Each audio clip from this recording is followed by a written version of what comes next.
రోజు మా అమ్మ ఆంటీ ఏదో చేద్దామని ప్రిపేర్ అవుతున్నారు. ఏం చేద్దామో అడిగేద్దాం. అవును, స్టైల్లో పాయసం చేస్తున్నాను. దీని పేరు కిరి అంటారు, కిరిస్ అంటారు.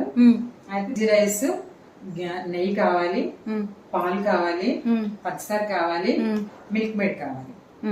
చేస్తాను చూడు. రైస్ వేస్తున్నాను. ఇలాగా బ్రౌన్ కలర్ వచ్చేంత వరకు వేసుకోవాలి. ఈ మరిగిన పాలల్లో ఈ రైస్ వేసుకోవాలి.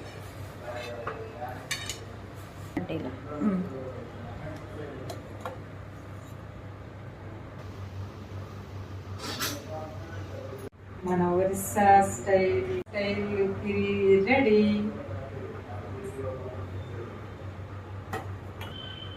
మీరు కూడా చేసుకుని తినండి, చాలా బాగుంటుంది.